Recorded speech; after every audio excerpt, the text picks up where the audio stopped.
What if there was a flower with over 300 published clinical studies confirming that it works? 300!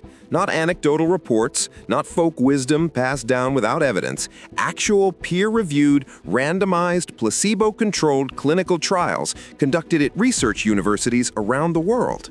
And what if that flower, with all of that evidence behind it, was deliberately pushed out of mainstream medicine, not because it failed, but because it succeeded too well and cost too little? There is a plant growing in gardens, roadsides, and prairies across North America right now that was once the most prescribed medicine in the United States. Today, it is almost never prescribed, and the reason has nothing to do with science. Stay with me through this entire video, because what happened to this flower explains something much bigger than one plant. It explains how medicine actually gets chosen in the modern world, and once you see it, you cannot unsee it. The flower is Echinacea, the purple cone flower. You have probably seen it blooming in someone's garden without knowing what you were looking at. Beautiful enough to grow purely for decoration, with those distinctive drooping purple petals and raised orange cone centers that fill meadows across the American Midwest every summer. Most people today think of Echinacea as a supplement, something you see in the vitamin aisle, vaguely associated with colds that you're not quite sure actually works. But here's what most people do not know. Before the pharmaceutical era, before antibiotics existed, before the modern medical system took shape, Echinacea was not a supplement, it was the medicine.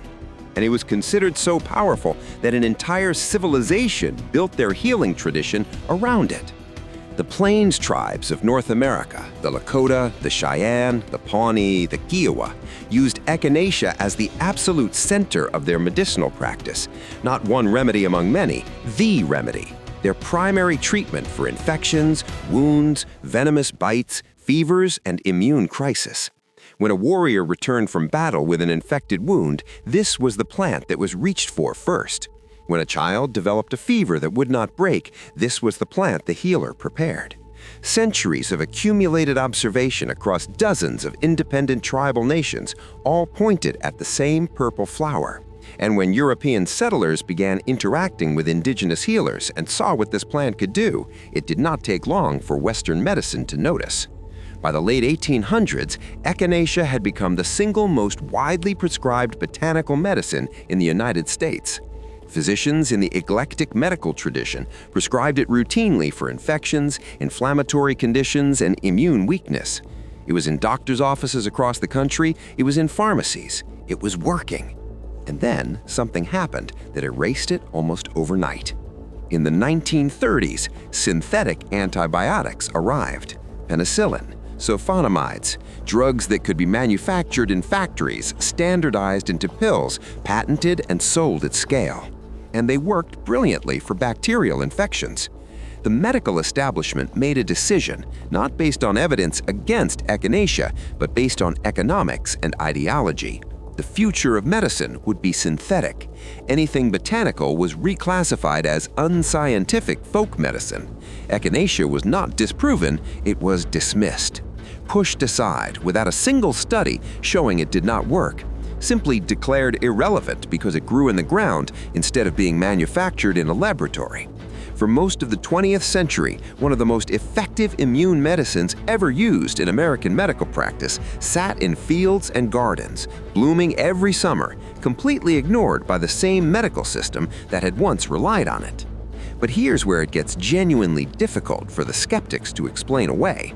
While American medicine was ignoring Echinacea, researchers in Europe, particularly in Germany, never stopped studying it.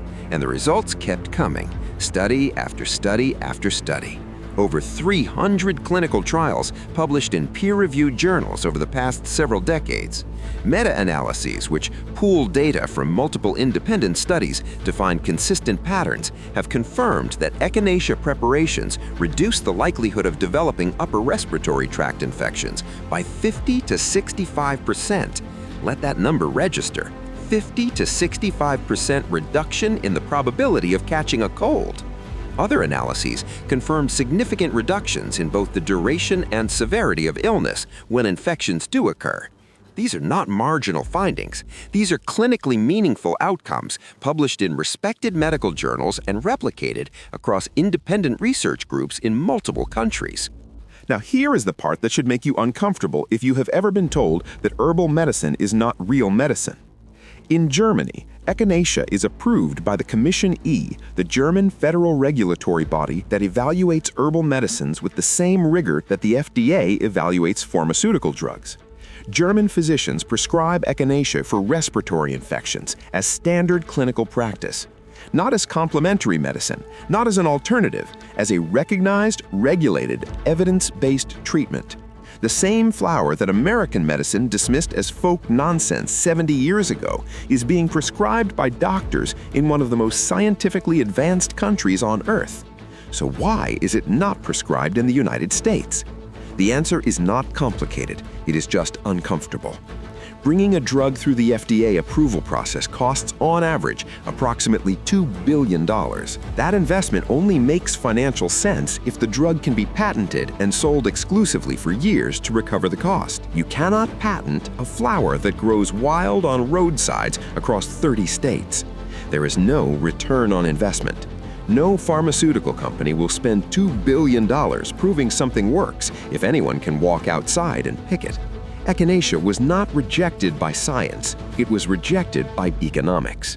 The evidence is sitting in 300 published studies. The approval exists in Germany. The mechanism is understood. The plant modulates immune function by activating macrophages and natural killer cells through compounds called alkamides and polysaccharides that interact directly with immune cell receptors. A quality echinacea preparation will produce a distinctive tingling sensation on your tongue from the alkamides within seconds of taking it. That tingling is the active compounds making contact. If you take an echinacea product and feel nothing on your tongue, the product is degraded or poorly manufactured, and you should not waste your money on it. Here is the detail that changes everything about how you use it. Timing matters more than dosage. Echinacea is not something you take every day as a general supplement. It is most effective when taken at the very first sign of illness, the first scratch in the throat, the first heaviness behind the eyes, the first sensation that something is coming. Taken early and consistently through the first 48 hours of an illness, the clinical evidence shows it shortens recovery time significantly for most people who use it. Tinctures preserve the alkamides particularly well and are the most reliable delivery method.